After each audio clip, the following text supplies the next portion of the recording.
गाय नहीं बचेगी तो पृथ्वी कैसे बचेगी।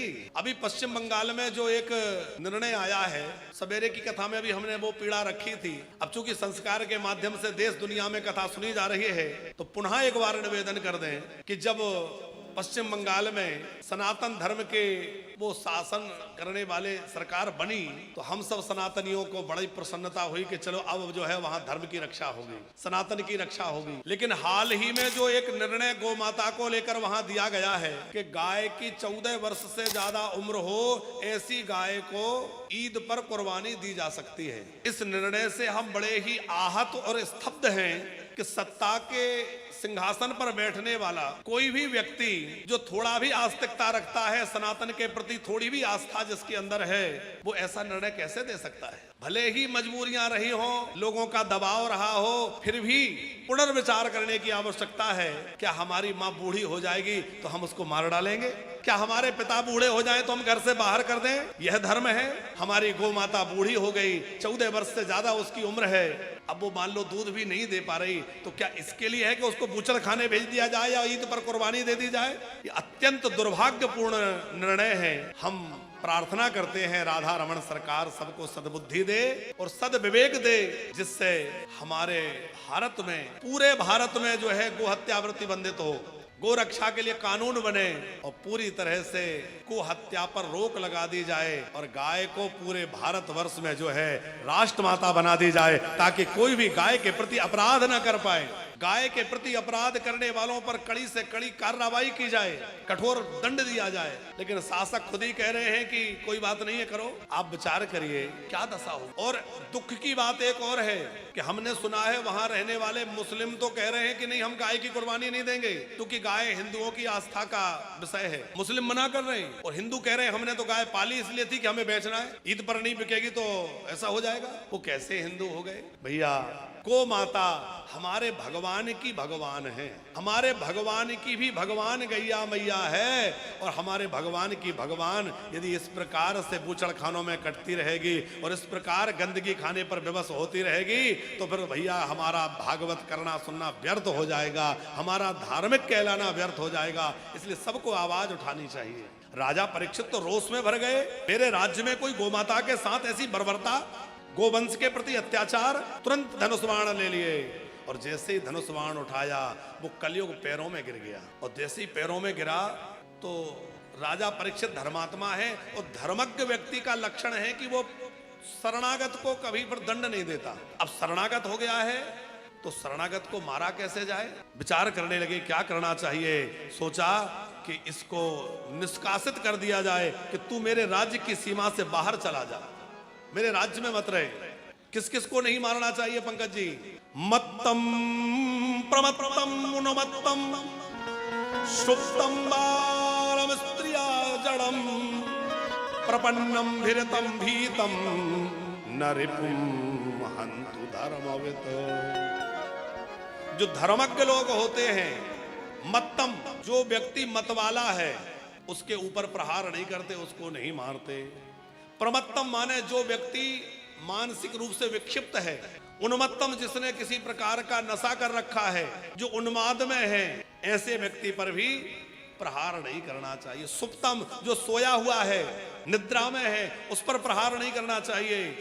बालम छोटा बच्चा हो भले ही अपराध कर दे, दंड नहीं देना चाहिए, उसको मार नहीं देना चाहिए। माता पिता थोड़ा बहुत डांट फटकारते वो अलग विषय है, पर यहाँ बात हो रही है मृत्यु दंड की अथवा बहुत विशेष कठोर दंड की। बालम स्त्रियम, स्त्रियों पर भी प्रहार नहीं करना चाहिए।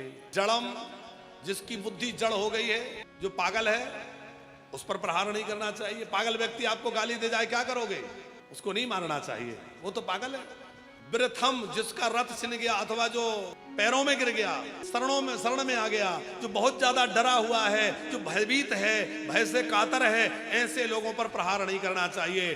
धर्मज्ञ परीक्षित जी महाराज ने विचार किया क्या करें? कहा कि मेरे राज्य की सीमा से बाहर चले जाओ। उसने कहा महाराज आपके अतिरिक्त किसी और का राज्य कहीं बचा है? सारी भूमि पर तो आप ही का राज्य है।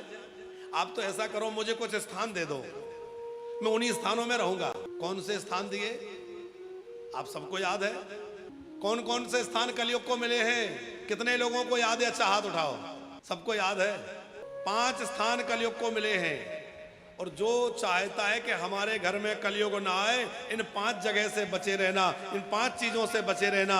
आज भी आपके घर में कलयुग प्रवेश नहीं कर सकता। क्या है 5? द्यूतम पानम स्त्रियः सूना यत्रा धर्मश्चतुर्विधा यत्रा धर्मश्चतुर्विधा।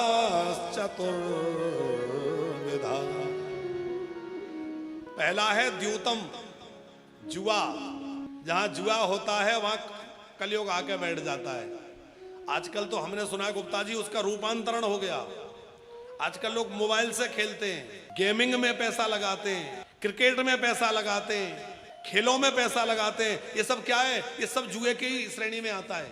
और हम वहां क्रूज में कथा करने गए, तो क्रूज में जब हमने कथा करी तो हे भगवान, हमने कहा कहाँ आ गए। हमारे साथ हमारे पूज्य डॉक्टर शिवम साधक जी थे। वो बोले महाराज जी कैसा लग रहा है? हमने कहा ऐसा लग रहा है जैसे कलयुग के अड्डे में आ गए हों, क्योंकि कलयुग को जो 5 स्थान मिले वो 5 यहाँ मूर्तिमंत हैं।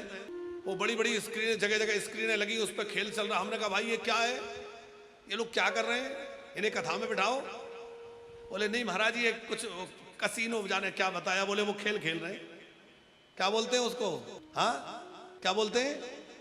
कसीनो। ले जानते तो आप लोग भी हैं, कसीनो। तो द्यूत, पान, शराब।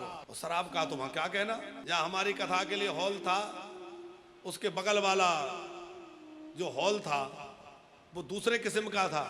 तो हमने कहा भैया जितनी देर कथा होगी ये हॉल बंद रहेगा तो हम कथा करेंगे, नहीं हमारे बस का नहीं यहाँ कथा करना। उन्होंने कहा नहीं नहीं ये सब बंद रहेगा इस समय।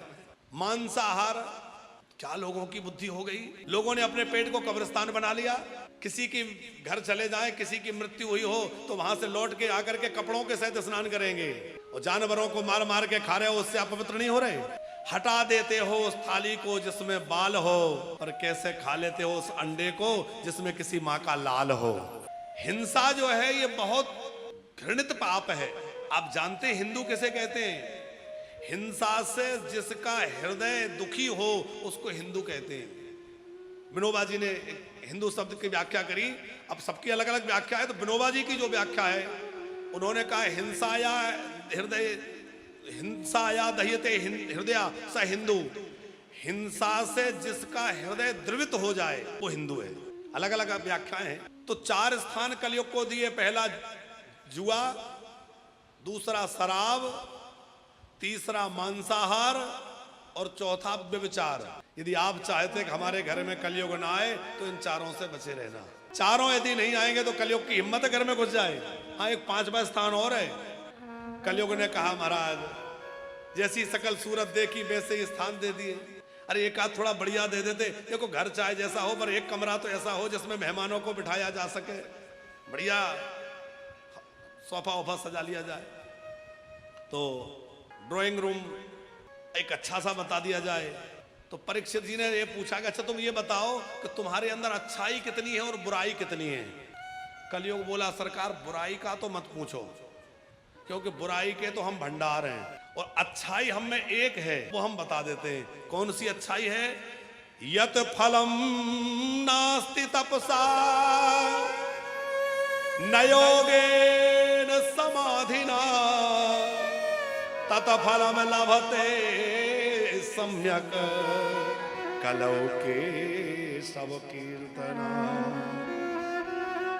अन्य युगों में जो फल बड़े बड़े यज्ञों से, योग साधना से, ध्यान समाधि से नहीं मिलता है, वो फल कलयुग में बड़े सहजता से नाम जप से मिल जाता है। इसलिए महाराज मुझे मारिए मत, मुझे एक और कोई बढ़िया स्थान दे दीजिए। पुनश्च याच मानाय जात रूप मदत प्रभो ततो नृतम मदम कामम रजो वैरम च पंचमम। 5वां स्थान दे दिया। कौन सा? अनीति से कमाया हुआ धन, अधर्म से अर्जित की हुई संपत्ति। लोग कहते हैं स्वर्ण में वास दिया, स्वर्ण में नहीं, स्वर्ण में तो भगवान रहते हैं। अनीति और अधर्म का जो धन है उसमें निवास दे दिया। तो ये 5 चीजों से बचे रहना।